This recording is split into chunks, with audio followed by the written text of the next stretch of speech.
They do have a timeout. Decide not to use it. Curry, way downtown. Bang! Bang! Oh, what a shot from Curry! All right, guys. Whenever I made the fantasy basketball avoid playoff schedules, y'all absolutely killed that video. I mean, y'all dropped so many likes, and we had like 20 new subscribers to the channel. And I asked y'all in the comment section, do y'all want me to go over the teams that have nice fantasy basketball schedules? And overwhelmingly, y'all said yes, so that's exactly what we are going to be doing.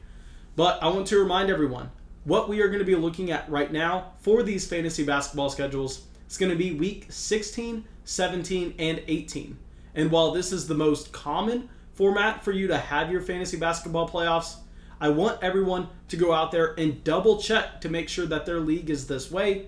If not, you're going to have to do a little bit of tweaking here and there. Maybe you start a week earlier, maybe you start a week later. But regardless, I think that this video is going to help pretty much everyone because it's going to be around the same time period.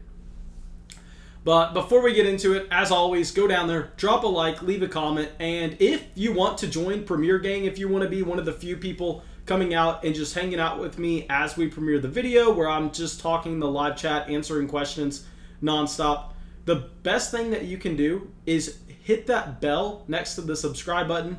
That way you get notified whenever we go live. That way you can come out and watch the videos as they premiere.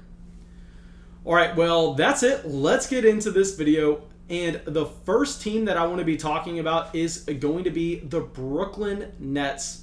And with the Nets, I know a lot of people are going to be saying, but Mason, they're going to have the East locked up. They should look like they're going to be the number 1 seed by then if they keep playing anything close to the level of basketball they are right now. So would you not be worried about them wanting to rest Kyrie, rest Kevin Durant? What are you doing here? And to be completely honest, no, I do not see that happening. I think based on the limited time that Kevin Durant has had to play with the combination of both Kyrie Irving and James Harden, I think right now they are smartly resting Kevin Durant.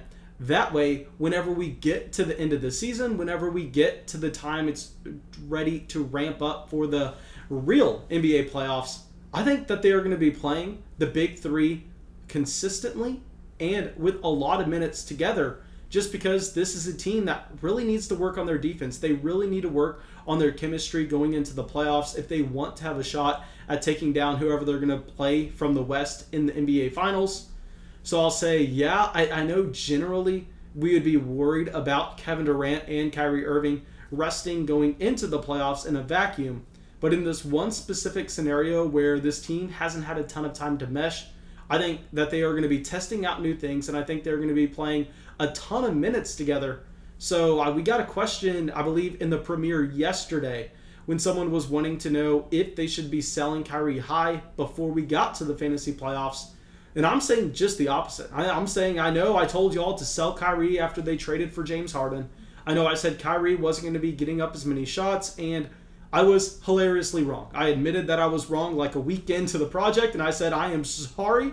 Go out there and try to get these players on your team because they are going to be just at a historic rate with their offense. That's what has happened so far, and I think there should be no signs of them slowing down in the fantasy basketball playoffs. I love the Nets.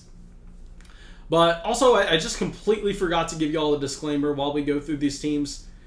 Guys, remember, COVID is kind of wrecking everything in the NBA this season, where schedules are getting changed consistently. So while, yes, it's nice to go through and look at these teams, while, yes, it is going to make a difference when we are trying to make trades and using this as a tiebreaker, this is not something that you should be dropping everything that you're doing in trading a better player for a worse player, because if the schedules end up changing, you are going to be completely screwed.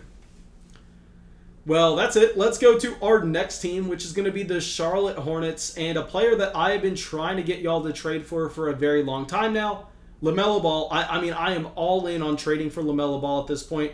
The Hornets go 4 games, 4 games, and 4 games throughout the course of the fantasy basketball playoffs, and that's my favorite schedule. I know some teams in the finals week, like the Dallas Mavericks, have 5 games that they are playing, and to be completely honest, I would prefer to see the breakdown as 4, 4, and 4 because I think we are less likely to see players sit out back-to-backs. especially young players that teams are wanting to develop and teams are wanting to get as many minutes in as they can. And LaMelo, as of late, has been having a ridiculous usage rate in that rotation where he is seeing close to like 37 minutes per game. So I think nothing is going to slow down in that regard. I think that they are going to continue to try to give him as many looks with the basketball as possible. That way he can get out all of his mistakes. He can start to learn what it takes to be a polished pro. And everything points to the fact that he should be able to continue to develop if you look at what he's done so far in his rookie season. So I think that right now what we should be doing is we should be aggressively targeting LaMelo Ball. Even though I told you not to drop whatever you're doing to go out there and get these players, I think LaMelo is the one exception where he's already been on our trade list for like a month, and I know a lot of people are going to have a hard time letting him go, so it's going to cost you something. Maybe it even costs you a little bit more than his production right now, but I think we can see the level of efficiency go up with LaMelo, and if he continues to see this many minutes throughout the fantasy basketball playoffs, I think that's going to be something that is extremely valuable. All right, so now let's go to our next team where there's really only one player that I'm looking at, and this is going to be the Chicago Bulls with Zach LaVine. Now, the Bulls have a very similar schedule to all these teams that we're going to be talking about. They're playing 4-4-4.